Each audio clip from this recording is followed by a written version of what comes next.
And welcome, Raging the Game today. I'm David Levin.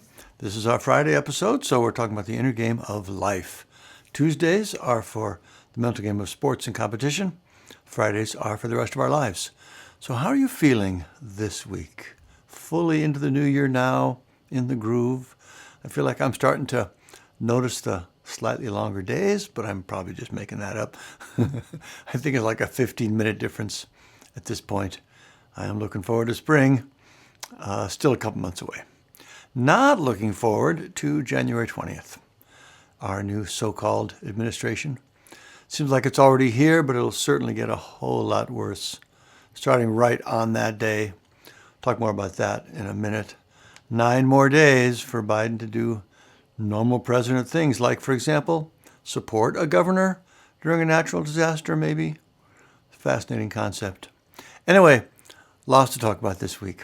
Of course, the terrible fires in LA, Trump's crazy press conference, and some other fresh crazies of the week. The danger of stories to our mental game, an update on my creatine experiment, our challenge of the week, and some more great new recommendations. All right, we'll start with ups and downs. So what gave me a lift this week and what things were pulling me down? For my ups, this was a fun one.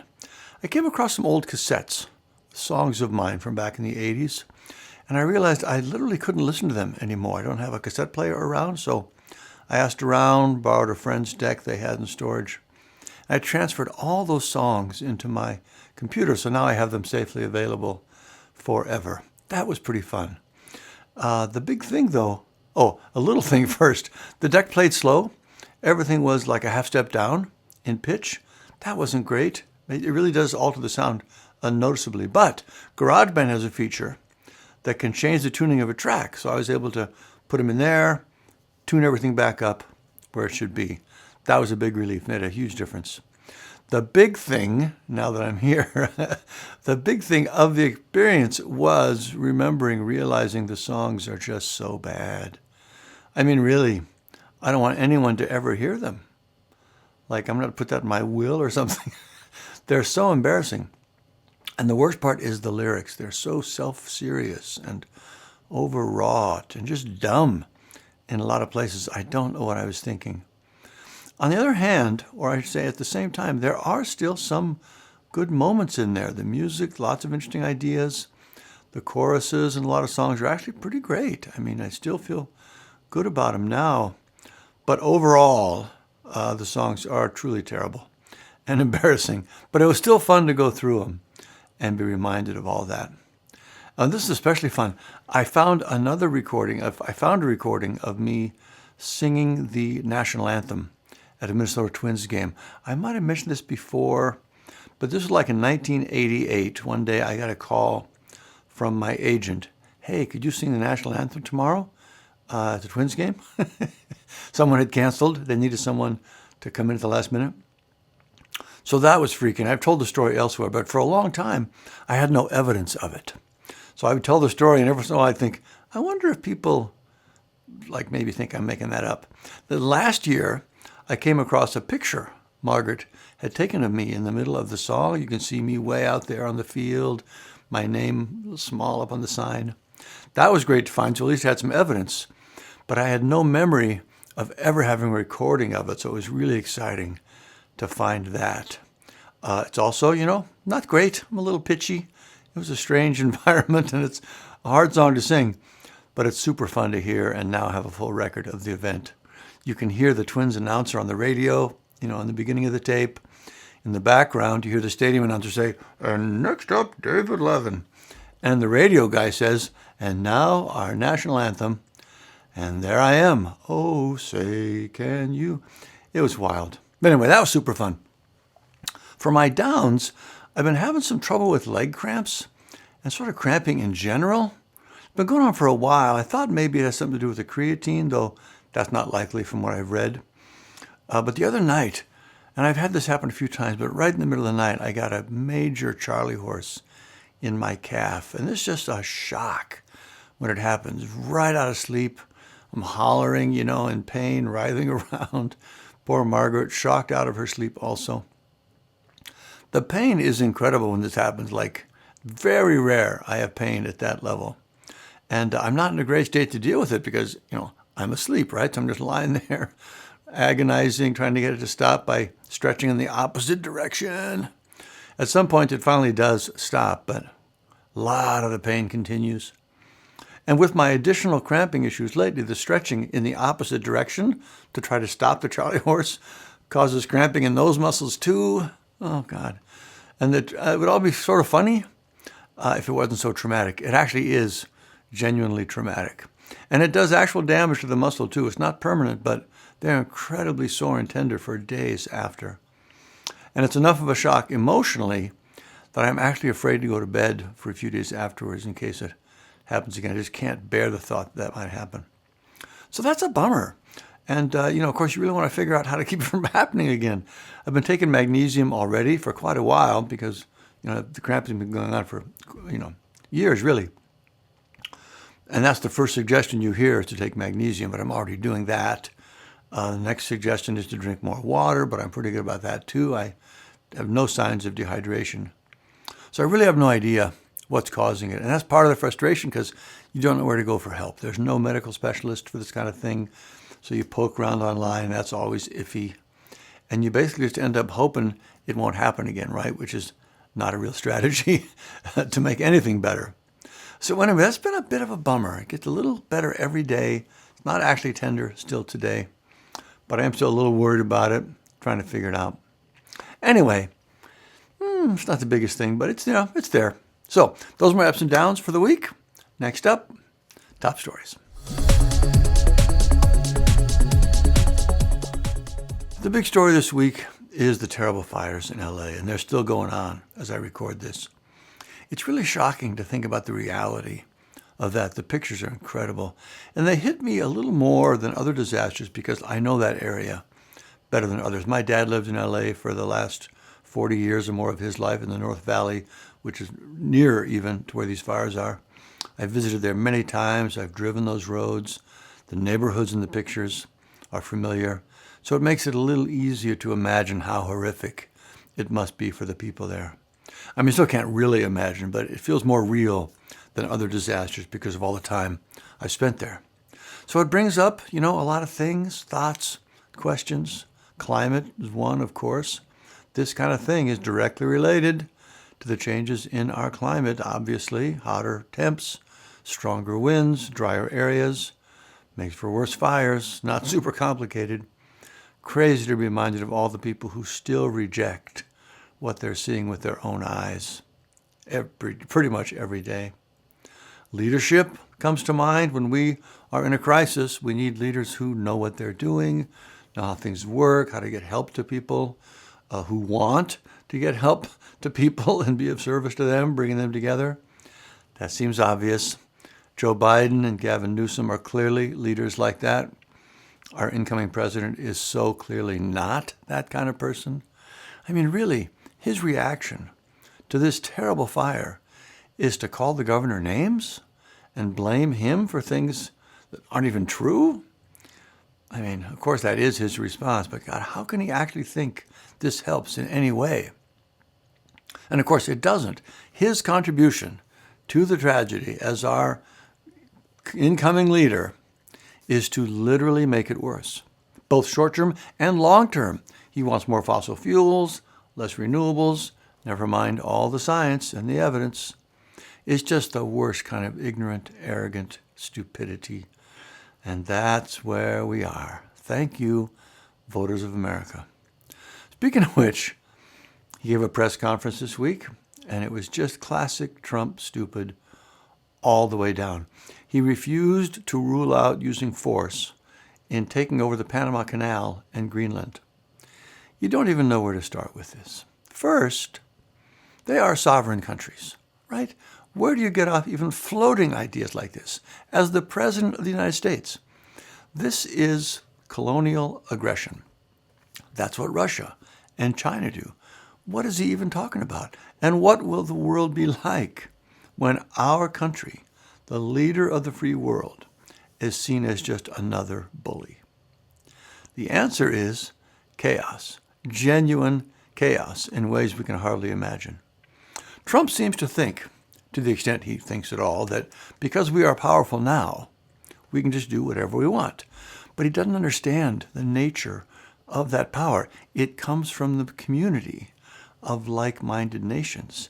If we break that and push them away from us, our power will evaporate very quickly. Think of the fall of the Soviet Union, practically overnight, or the fall of Assad in Syria. Same thing. All of a sudden, seemed like it would be there forever. It's gone, and it doesn't come back. That is the danger of these crazy Trump delusions. He wants to rename the Gulf of Mexico the Gulf of America. What? How is this even in your mind? What does it have to do with bringing down the cost of living for people? The one part of that story, the Gulf of America story, is the president of Mexico saying, okay, here's an idea. Let's call the U.S. America Mexicana, like our old map shows. And a member of the Canadian government responded to his insanity about Canada becoming our 51st state by saying, no, how about let's invite 3 U.S. states to join Canada so they can get free health care? I might be for that. So it's fun to have people pushing back on the crazy, and hopefully we'll see more of that, but that only reinforces my worry about what's to come. If countries stop taking us seriously as a partner and start to take us seriously as a threat instead, the world as we know it will simply be gone. And anyone who thinks that's a good thing is just not thinking clearly, in my opinion. Speaking of crazy, for our crazy of the week, more fun from the GOP, this time at the state level. I couldn't believe it when I heard this. The state of Oklahoma is looking at banning renewable energy in the state. Banning renewable energy. Solar panels, wind farms. It's cheaper energy for consumers. It doesn't pollute, so cleaner air and water. It's climate friendly, so less fires and floods and tornadoes. Hello, Oklahoma, Tornado Alley. All of those benefits banned in Oklahoma. People really are losing their minds. The Gulf of America and renewable energy illegal in Oklahoma. Thank you, GOP. God bless America. Oh, boy. All right, that's top stories and crazy of the week. Next up, Inner Game Gold.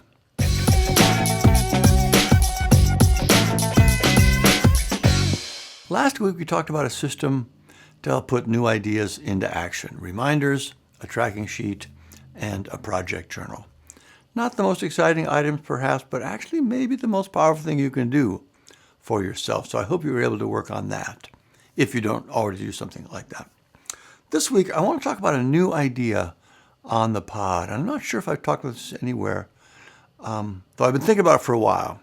So anyway, the idea is stories are poison. Stories are poison. What do I mean by that? Basically, we are wired to be drawn to stories, just like we're wired to be drawn to fats and sweets, or at least I am wired to be drawn to fats and sweets. And so in the same way that those can be fun and even helpful at times, we also need to watch out for them because they can also be bad for us in multiple ways. I'm reminded of this because of a conversation this week with a coaching client. We were talking about how you can get wrapped up in what-if stories about what might happen depending on how you do in competition. If you win, this will happen, then that could happen. People will think this, which will lead to another thing happening. If you lose, it's a whole nother path of what-ifs. And it's not necessarily that any of the things you're imagining are right or wrong. They could be accurate. The problem for sports is that when you're wrapped up thinking about the story, you're off in your head, which is the number one killer of peak performance. So you need to pay attention to what's going on in your thoughts and make sure you don't get stuck in your head when you need to be present and focused. And stories are especially powerful in pulling us off into our head. The other bad thing about stories is that they can pull us into a place where we're believing things that aren't actually true. We simply cannot help but try to explain why things we're seeing are happening. It's just part of our human psychology. If we see something and we don't immediately understand what's going on, we'll fill in the gaps with whatever our brain comes up with. For example, I was making some scones this week following instructions Margaret had left for me. I've made these same scones in the past, and I remember the batter is, quite chunky and sticky. But this came out really runny and weird. So when Margaret came home, I said, "These don't seem right. Are you sure about the recipe? It's just 3 cups of flour." And of course she was sure, so she said, "Did you use the mixer? You're supposed to mix these by hand. That could be it." And I said, "I don't know. I can't imagine the mixer making that big of a difference." And these were basically puddles in the pan, where normally they're big, chunky globs. She said, "Did you pour out the heavy cream, or did you cut open the containers and get all that thick stuff out of there? That could be it too." I said, "I poured it out, but really the thick cream would do that?" So anyway, a few minutes later, she comes back and says, "Oh, that was me. The recipe card was all smudged. It was actually supposed to be 8 cups of flour, not 3. We laughed about it. I mean, again, looking at that batter, it was so obviously too wet, which meant not enough flour, but she was sure about the recipe, so her big brain, as all of ours do, just filled in the gap with things that actually made no sense. It was the mixer or not enough of the cream solids. Another example, less funny, my grandmother, years ago, this is such a strange story, she lost a kitchen utensil. I think it was a spoon of some kind, a favorite utensil of hers. She asked around.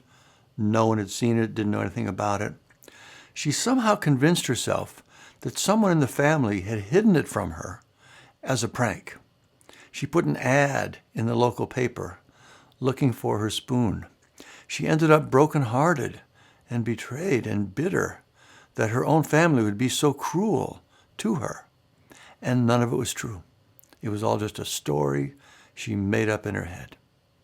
And of course, that is conspiracy theories, right? We see things we don't understand. We try to explain them. We end up believing crazy stuff. The earth is flat, as just one example.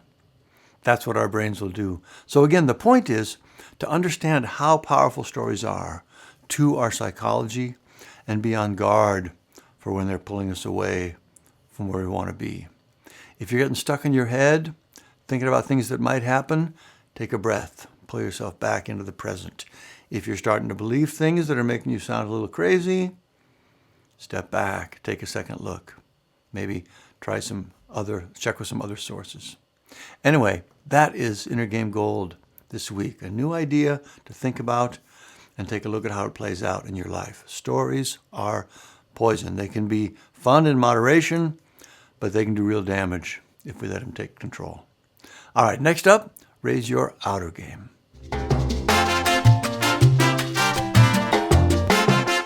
This week, I want to give a quick update on my creatine program. I've been talking about it for the last few weeks, been loving it. But as I mentioned earlier, I've been having some leg cramps that seem to start around the same time, so I'm a little concerned that they're connected. I've done as much reading as I can. It actually sounds like they're not connected. I don't think I found anything that suggests muscle cramps are a potential side effect of creatine. In fact, some studies suggest creatine actually helps reduce muscle cramps. Typically confusing information. I stopped taking it for a few days after the Charlie horse incident just to see. I definitely noticed a difference in my strength and stamina. The creatine is a clear benefit there. Did not necessarily notice a reduction in the general cramping I've been having. So one theory I have is that because I feel stronger, I'm pushing harder when I exercise, and that's causing the increased cramping. But honestly, I have no idea. It does seem like there is a real increase in the cramping, not much doubt about that, but no certainty around why and what to do about it. There's just too many variables. It's intermittent, subjective, just no way to know for sure. But I wanted to mention it because I've been so positive about creatine so far. I wanted to make sure I mentioned the problems I'm having in case you're trying it and having similar issues. As always, consult your doctor, not medical advice. Everyone's different. Hopefully, it's all working great for you. Next up, our challenge of the week.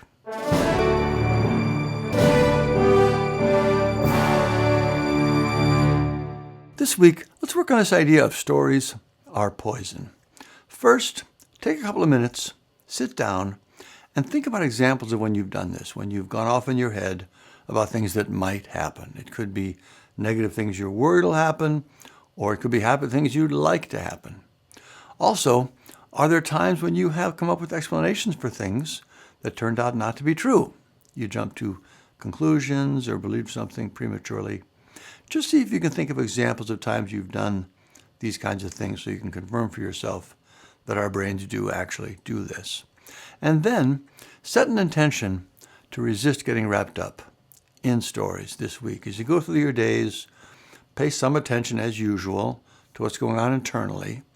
And if you notice yourself getting wrapped up in a story of some kind, just gently shut that down. Nope, I see you, that's a story, not going there.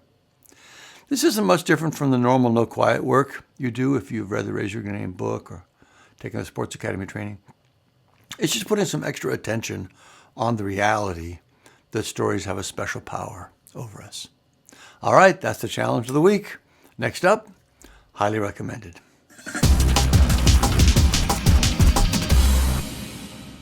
I finished The End of Faith by Sam Harris. Everything I said last week still holds, a little dense but powerfully clarifying and helpful, at least for me. Highly recommended for that. For music, I mentioned earlier all the old songs I captured from those old cassettes. It's funny, I do believe the songs are truly embarrassingly bad, but I also find them stuck in my head. As bad as they are, there's still enough in the structure and the melodies to make them a little catchy. You just need to not speak English, I guess, to fully enjoy them.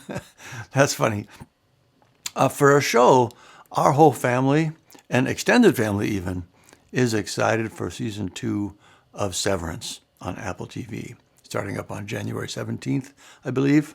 So I've been catching up on the first season because it's been so long. It's almost 2 years, I think, since season 1 ended. There are 9 episodes in season 1. I picked up at episode 5. I didn't think I needed to see all 9 of them to be up to speed. I also did something I never do. It's basically binge watch them. I watched 3 episodes 2 days ago and the last 2 yesterday. But oh my goodness, I just cannot say enough how much I love that show. It's so interesting and weird and thought-provoking. The acting and directing are perfect. You just end up caring so much about all these characters, and they're in such a mind-bending situation. If you have Apple TV, I cannot imagine you wouldn't enjoy this show. I mean, it is a little weird. I suppose some people wouldn't get it. That's always the case. But I still cannot recommend it highly enough. And we are very excited for season 2. For a product, this one's a little funny, but we got one of those bidets you might see around or even have one. You attach it to your toilet, and then you can freshen up, shall we say, when the need arises. I was not originally excited about this idea. It always seemed weird to me and sounded uncomfortable. So if I'm being too vague, it squirts water up onto your bottom. So that sounded, like I say, really uncomfortable, splashing one's privates with cold water. But I have to say, I am a convert now. It takes a little getting used to, but it does seem like a welcome addition. And that's enough about that. For Christmas, I hope I didn't mention this already. I don't think I did, but I got Margaret one of those bird feeders that has a Wi-Fi camera built in. And this is actually pretty great. You get a notice on your phone when new activity has been detected. You open up the app, and there's a little video of a bird on your feeder. And it's a view you never get otherwise. It's up close. The video quality is pretty good. You can see them facing you sometimes, looking away other times. It's actually a lovely thing. We also get some great shots of a squirrel who found the feeder as well. It's from a company called Birdfy, Birdfy. They have a few different options available. Ours is the bamboo version. Also, it is a little spendy, but I think it's actually a great value. It brings something genuinely new and lovely into your life, and we can all use more of that. And anyway, that is a nice note to end on this week. Reminder about our new executive coaching program. If you're looking for a coach or know someone who is or should be, hard to imagine a program making a bigger difference than this one. Between the Raise Your Inner Game work, plus the communication work coming from my previous book, Don't Just Talk, Be Heard. It's really something. So check out davidlevin.com for more on that. And of course, the foundational work, Raise Your Inner Game, the book, the Sports Academy training. With everything coming at us, there's no time like the present to boost your mental game. RaiseYourGame.com for more on that. Otherwise, there you have it. I hope you have a great week. Let me know any questions. Keep up the good work. I'll see you next week.